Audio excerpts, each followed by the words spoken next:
Hey, we were John C. again, Roseman, California. What's going on? 7:52 in the evening on Monday, the 17th of 2021. Besides it being tax day, I'm also gonna get my ears checked out because they're not giving me, well, they're not giving me enough hearing. So I have to check out my poor hearing. I don't get something. Somebody want to explain something to me? Critical race theory? Is that what the damn thing's called? Yeah, I just heard it on CNN. I haven't even heard about this damn shit in the first place. I mean, they may have talked about this a lot on Fox Network or other conspiracy nutjob networks out there, but I hadn't come across critical race theory ever. I mean, going over to sociology classes a few years back, we never talked about anything like that.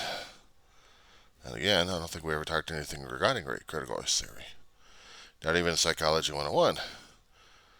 Now, you know, I'm currently a student over at Antelope Valley College in Lancaster, California. It's just a community college, and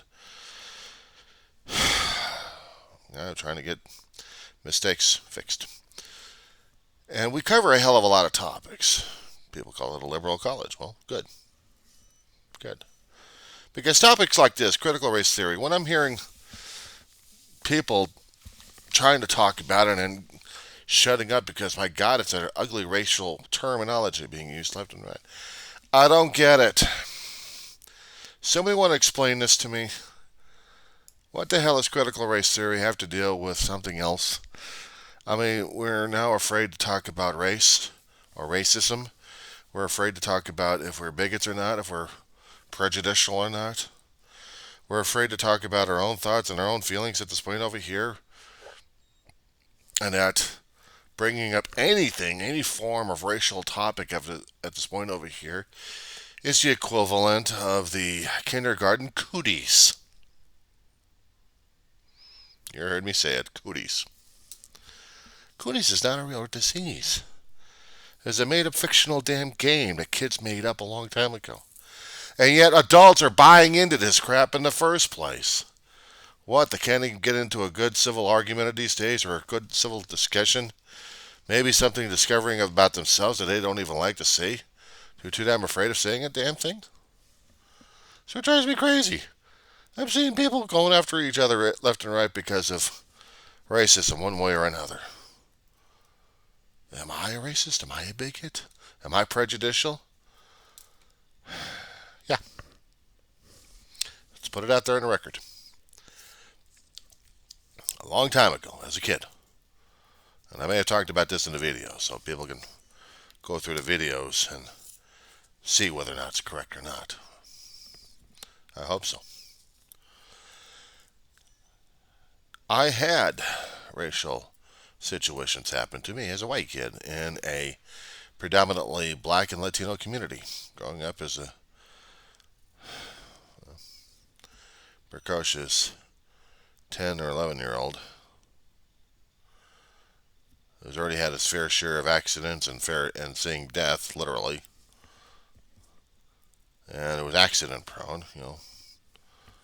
I was a handful for my mother. Moving out of one particular neighborhood, which was racially mixed, and into a predominantly Latino black community called Arleta, California, back in 1976. The family was looking for a house to rent because the house we had that eventually got turned into an apartment complex. Well, we're getting out of there because we were forced to because of the apartment complex situation happening. So, and I happened to go into a elementary school of Canterbury Elementary on Montague in Canterbury Corner. And then I get to see racism firsthand. I get to experience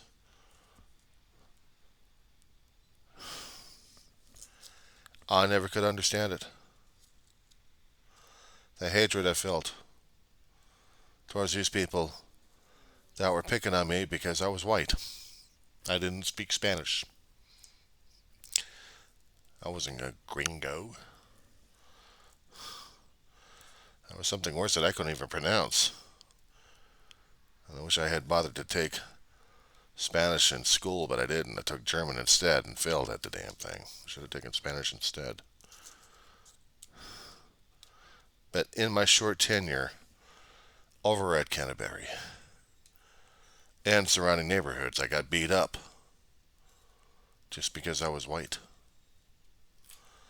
In the stores, we had adults, somewhat racially mixed, but I didn't feel the threat as I had going to an elementary school. And then, for one day orientation into a junior high, I felt my life threatened. Also in a predominantly Latino black community, the Coima. At that time, back in '79, when I graduated out of Canterbury Elementary. I never thought I'd feel so much anger and hatred towards other people, and fear. But the thing of it is, it was towards individuals, not a group of people, not the entire race. Only at the individuals who decided I wasn't worthy of anything, so they might as well pick on me because I'm poor white trash or something like that. And the thing of it is, I had neighbors next to me who were racially mixed. The loveliest, sweetest family I ever had the pleasure of growing up with until time and fate decided we should all part ways. I still love them. I still miss them. They're the Reeve family. And I still hold them dear to my heart. And we were there for each other. They had racially mixed skins. Didn't matter. They were still a family. They were still a family. And they were the loveliest people my family ever had the pleasure of meeting and knowing and being extended family members to each other. We're like surrogates towards each other. We've had our differences. We had problems. But we didn't hold color of skin because we knew each other. We just didn't like some things happened. Something said wrong or an action done wrong, and then we would have to make amends to each other trying to figure out what the hell was going on, but that's all right. So I had to hold it in this fashion here of looking at the individuals, not the group. Because if I happen to start holding a group without much disdain, then I've got a hell of a lot of disdain for myself. I've got a lot of anger towards myself. I can't call myself spiritual. I can't call myself religious. Simply put, because I hate the other guy. Because of his damn culture, or his skin color, or his language, or his belief system, or his creed. And yet I was racial.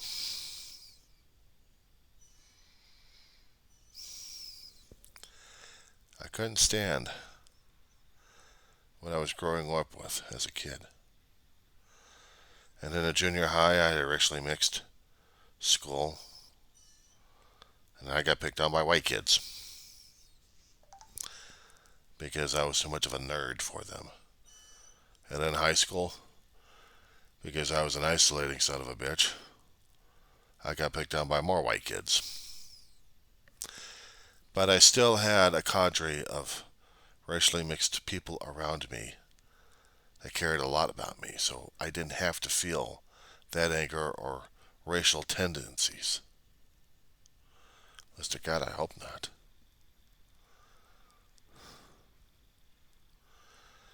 As I got older, I worked with a lot of people who had a lot of differences than me, and I accepted them.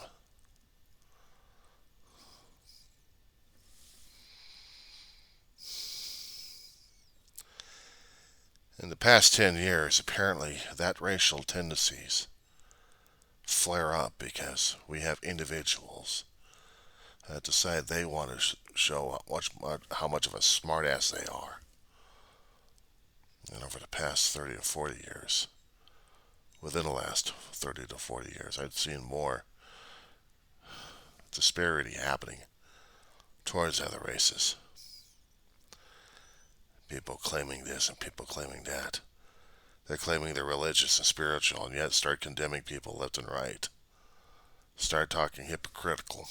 Although talk a storm concerning about God and Jesus and worshiping the Bible left and right, and they gotta convert the heathens.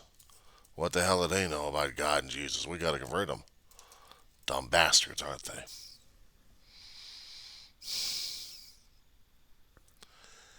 The contempt, the utter ugliness, it never ceases to amaze me.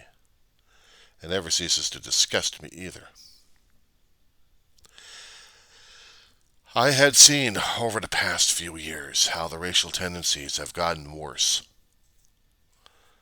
personally and abroad, and not to mention on media. All kinds of media. And the problem is,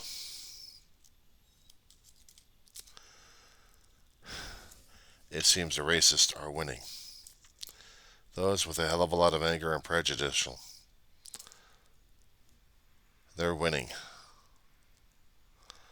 And those who believe that all that much anger and hatred is wrong, we seem to be losing, aren't we? So now do we have to go through the trends? Do we have to go through the tendencies of becoming racial? Do we now have to be angry at people because we don't like them, period? For something we gotta burr up our ass with? And I have to keep asking myself every single day about that one too. Especially if I run into situations regarding, and I'll say it, black teenagers. You heard me rewind it and play it again. I said black teenagers. Especially with the idiots I gotta deal with over here. Over the past frickin' 5 years, I'd seen smaller kids grow up to be mouthy teenagers. And still disrespectful to their adults. And disrespectful to the property that they live on. I'd seen last year how some of these idiots decide to come close to blowing up the apartment complex with a single firework. And they think it's a frickin' game. And yes, I had the anger, and I had all the prejudicial shit going through my head at that point over here, where I was saying the word, and you know what that word is. Nigger. It's the ugliest damn word I could think of. And they say it like it's just commonplace.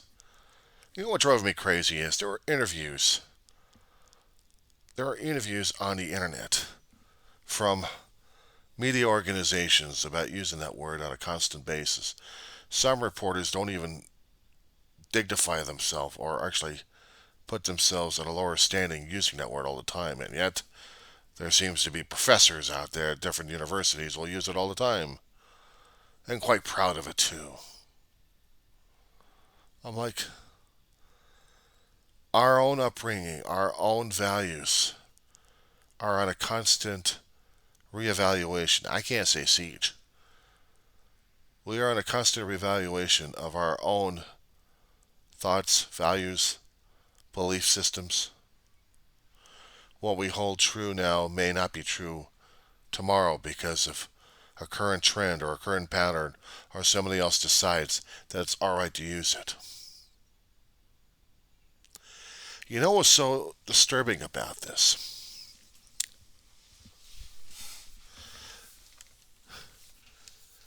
Because we're taught how disturbing the usage of that language is. Growing up and going to public education systems, I was taught that the term nigger was a violations of all sorts, and it It was uglier than hell, and yet I hear the black people use it all the damn time. They even use it in rap music all the damn time. Even when I was growing up. And Samuel Clemens, otherwise known as Mark Twain, or you're marking 2 fathoms on a riverbed, that's how he calls himself. He wrote the book of Tom Sawyer and Huckleberry Finn, concerning about the life on the Mississippi River that Clemens was used to for a time. Being certified as a riverboat pilot, he spent some time, a long time on the river, sailing on it. It was interesting to hear some of his accounts, and it was interesting to read some of his history. But he was also trying to show people during the time what the cultural norm and the acceptance was back then, and how wrong it was. And the problem is, when it's commonly accepted by society during that time, there's nothing wrong about it. In certain sections, they consider it normal language, regardless of color, regardless of which color you're using that thing in the first place. And yet, I was taught that using that terminology was wrong. And I called them African Americans, or I called them almost Negro. Just use the term Negro. Not using the term nigger, but call them Negroes. But even that was problematic. And that was considered racial. Black Americans, African Americans, or just blacks, period. More commonly accepted terminology to be used and taught and educated a long time ago. And yet you're in the streets, I don't care. Because it's commonly accepted in cultures that take it in upon themselves to use the language. And using this kind of language, does it show that we are racial? That we are prejudicial? The thing of it is, we have cultural discrepancies going on left and right. We have people banging on each other's heads because one culture has to be dominant over the other one. We have our egos running up the yang at this point over here. We have our pride, we have our arrogance, we have our indifference. We got everything wrong going with us, trying to take control of anything and everything at this point over here. Except our common sense and our core beliefs that we were taught by. And the problem is depending on what you've been taught and what you've been believing all this time, is whether or not you're going to be coming in conflict or in clash with everybody. If you are taught in your own lifetime, in your own family, that it is acceptable to look at a black man and smile at him and say, "Hey, nigger, what's up? What's up, cuz? What's up, lad?"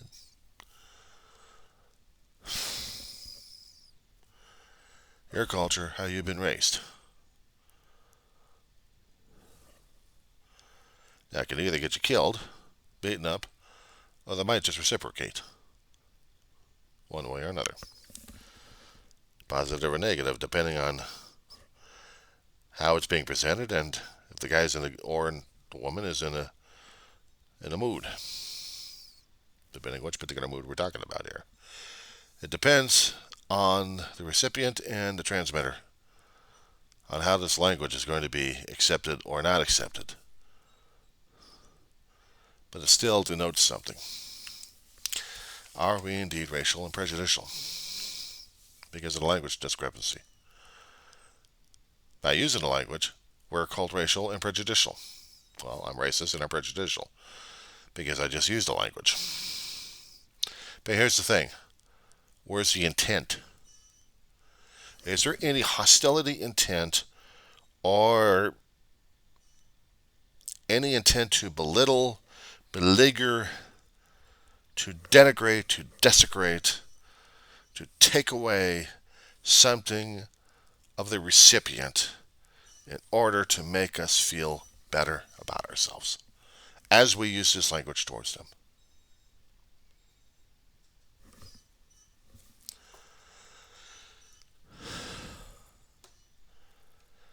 I have been lucky that I've loaned a lot of people who are a lot of racially mixed.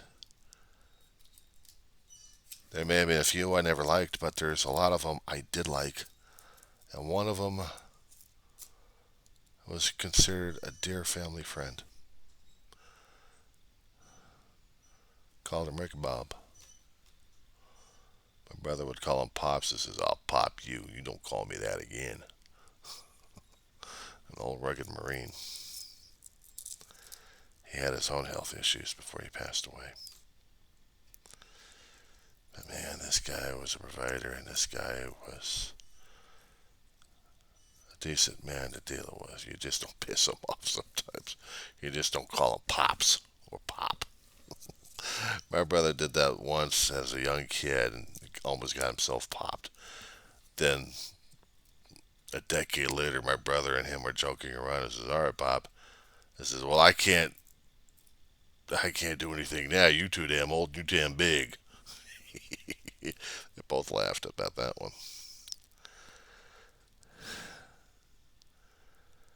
And the thing of it is,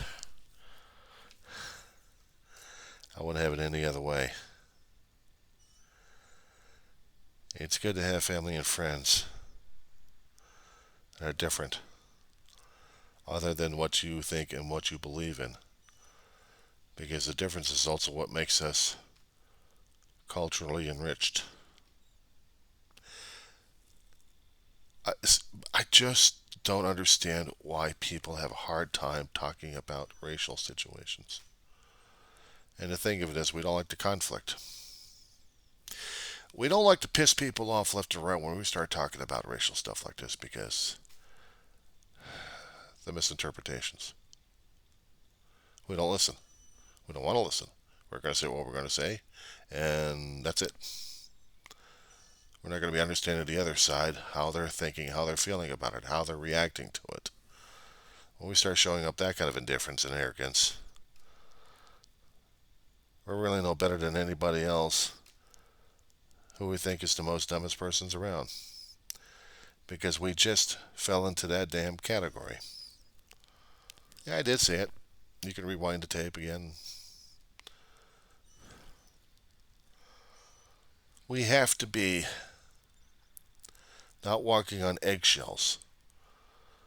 But unfortunately, because we still have the disparity going, the ongoing anger and hatred that's been built up for so many generations, for so many decades and centuries apparently, that breaking down those walls seems to be hard as hell. But it is possible. It is possible. It just takes long, it takes time, it takes effort. It takes willingness, it takes commitment, and it takes understanding and patience. And it takes a strong stomach to listen to someone else's diatribe when they're going off of the mouth, and you know their ego is running it, and not their own damn mind. But if it is their own damn mind running it, along with their ego, then you gotta take it with a grain of salt that you may or may not win the argument. But it's not for the winning the argument. Is to try to understand where they're coming from. And if it's pointless to get a point across to them, then there's always issues, isn't it?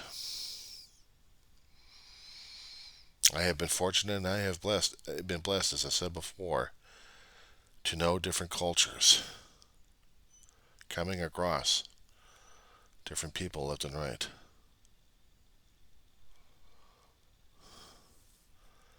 I never understood why it is to fear the other guy. Unless, of course, I'm going to be fearing him or a group of them. But an entire race? An entire clan? I'd rather be directed at the individual, the instigator of all of it, instead of an entire group of people. And then I got to find out why it affected me so much.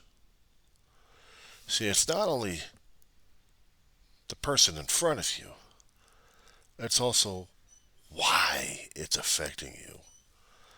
There had to be something in the past, something of your history, or something in my history anyway, that would have brought out those feelings and those thoughts and that deep seated resentment and anger. And they have to be addressed. They have to be talked about. They have to be discussed with people. People have a short term memory when they watch all these YouTubes out here because 10, 15 minutes and that's about it. Forget it. They block things off. Well, I had to tell you something, but you're going to be dealing with that a lot. And you're going to have to get used to it. Because one way or another, the lesson's going to be sunk in. You're going to be going through this the hard way. Not the easy way, but the hard way. There is no easy way. There is only through experience. People said if there was only the easy way. Well, there is no easy way. The only way is the direct way of asking and talking and communicating. Of course, you could try doing a soft shoe on it, but it's not going to tap dancing your way through the damn thing is not going to work either. And if you're going to be direct about the damn thing, at least don't be hostile about the damn thing. Be curious. Be wanting to know. What's wrong with that? Of course, you could take the advice and, as a grain of salt, and just throw the damn thing away and do whatever you're going to be doing. That's on you. For me, I'm no expert, but I have life experiences that I draw upon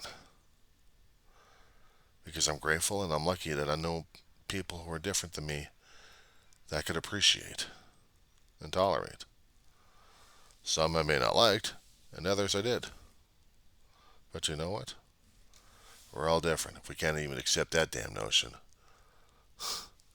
then we got an issue about being racial and prejudiced at the same time, and being bigoted. You know what drove me crazy is during the 70s when we watched all those damn cartoons, actually not cartoons, but comedy shows, trying to show in some crude form or fashion how that was affecting us one way or another.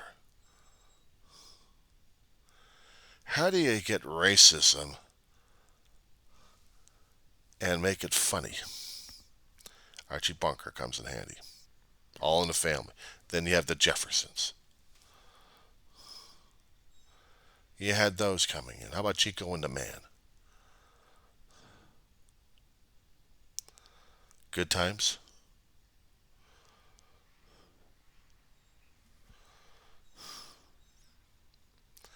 There had been many comedy shows that dealt with it a great deal. There have been dramas out there dealing with it a great deal.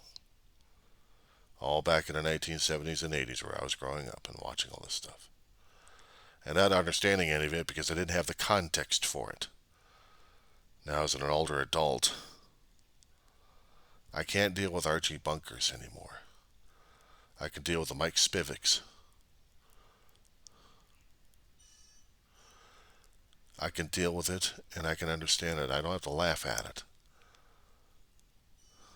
But I can understand it more. And that's what's important, isn't it? Understanding. Now, it just means that you understand the damn thing. It doesn't mean if it's going to be happening or not. You still have to make the choice. You still have to make the decision whether or not you're still going to be pissed off at people because you just don't like them. Well, that's on you. But keep this in mind. The next person next to you may like those other people that you hate. Are you going to hate that particular person? And who knows, that person may be a best friend or acquaintance of yours, a family member. You're going to start hating them because they hate other people? So how is it going to continue? When does it end? It ends when you make a choice. and you make the decision. And you decide whether or not it's going to happen or not. Just like me. I have to make that decision on a constant basis. It's not a one-time shot. It's a constant basis. I have to constantly reevaluate myself. It's not that easy, but it's necessary. So with this, I'll close with a thought. If I had the chance to talk about critical race theory, I would love to get into a heated debate. I would love to have an argument. I would love to find out what the points the other side has. Because I need to know whether or not they're going to be chiming and jiving with what I know and believe in. I don't care about the damn legal definition or what Webster's dictionary or Merriam-Webster will be able to say something about it. Or Urban Dictionary, for that matter. I go about what I know and what I can still learn about it. I have to keep an open mind. I have to keep an open heart.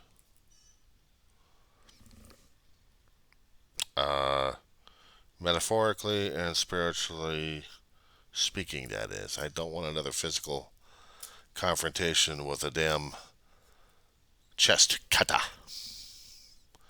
I like my chest and my heart the way it is. Thank you very much. I don't want the skin to be sliced open and the chest exposed and the heart exposed and the chest gets cracked open and then they go in for the heart again to repair some more damage if necessary. I don't think I'll be ready for that one. But then again, where is my heart? Really? And where do I feel the answers are? Ask yourself those questions.